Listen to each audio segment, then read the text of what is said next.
You're probably asking yourself, can my toxic relationship actually become healthy? Well, today, we look at trying to fix this wahala. Sarah met Daniel at a friend's wedding. You know that kind of love that starts off like a Hollywood fairy tale, sweet texts, late night calls, surprise visits with kebab and flowers. For real, it'd be like movie. They laughed a lot, prayed together, they made big plans. But slowly, things began to change. It started small. Daniel would get upset if she replied late. Then he'd question her friends. That's your friend Nkechi. Why is she always around you? Does she not work? Soon, he was checking her phone, telling her how to dress, who to talk to, when to post on social media. Arguments became war zones. And when they fought, he would call her names. Sometimes he would go silent for days until she begged. Every time, Sarah started to believe maybe not she be the problem. But deep down, something didn't sit right. One day, after a heavy fight that left her crying on her bathroom floor, she texted her childhood best friend. Is it normal to feel this drained all the time? That friend didn't hesitate. She said, this is not love. This is survival. Sarah started therapy on her own at first. Later, Daniel agreed to join. It wasn't magic. There were setbacks, tears, denial, even threats to break up. But Daniel began to see what he had become. Not a lover, a controller. Over time, and I mean real time, not 1 week, they built something new, with boundaries, with accountability, with serious effort. Today, they're still together, but very different people. Not perfect, but hidden. Toxic relationships come in many forms. They can be romantic, family-based, or even friendships. But today, we focus on romantic relationships.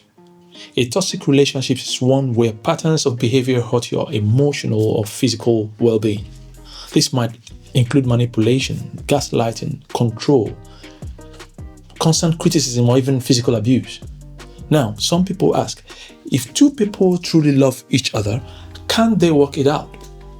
Even if it's toxic, we need to understand toxicity in a relationship is a big deal and represents a very deep level of decay.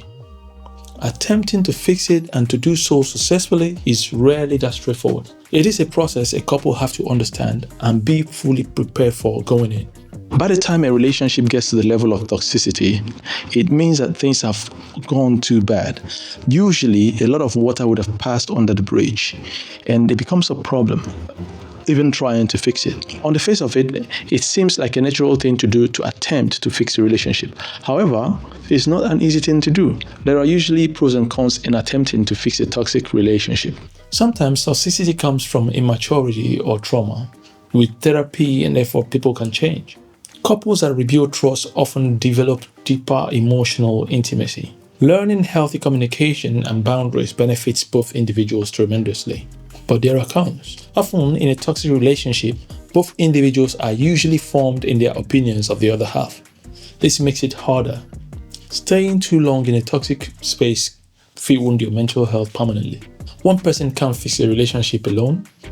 If change no dey mutual, na waste of time. Especially in cases of physical or emotional abuse, waiting for change can be very, very dangerous. Osinachi was known for her powerful worship voice, but behind her music was a silent cry. For years, she reportedly endured emotional and physical abuse from her husband, Peter Nwachukwu. According to her friends, family, and colleagues, Osinachi suffered in silence, often telling people that she was praying for change.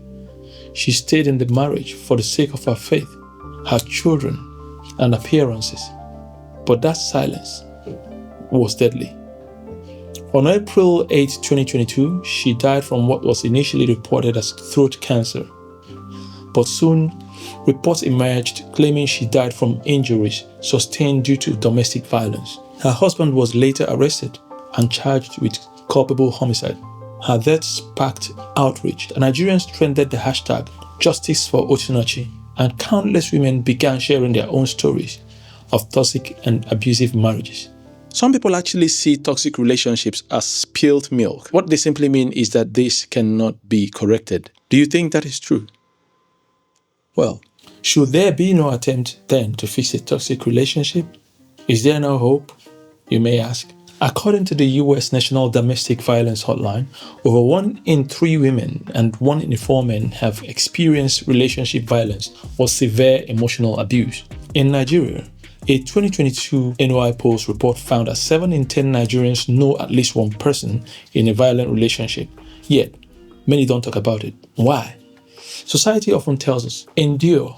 Marriage no be bed of roses, but that advice fit dey kill people silently. Too often, we downplay red flags.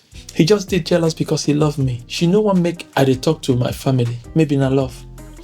No be love, na control. No be passion, na manipulation. No be care. This is trauma. Society sometimes romanticizes struggles in relationships. You go hear things like, if he does not hit you, he does not love you. If she no shout, it means that she no care. These things feed and normalize abuse. And when people internalize it, they may delay seeking help. Some even feel ashamed to walk away, especially when religion, family, or culture pressures them to make it work. But the truth be say, you know they help anybody by staying in a relationship where they break you. No, you're not. So back to our question, can your toxic relationship become healthy?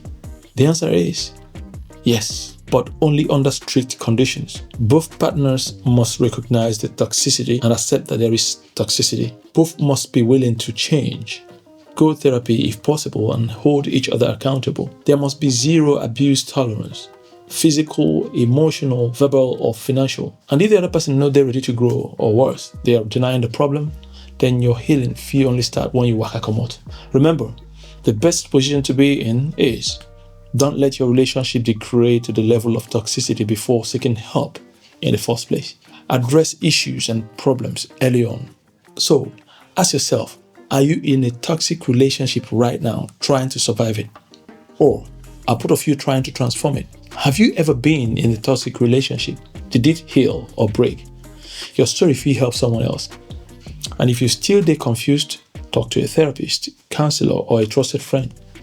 Your peace, not your power. Don't forget to like, subscribe, and share this video with someone who needs to see it. Then click on the next video and equip yourself. Stay safe and stay wise.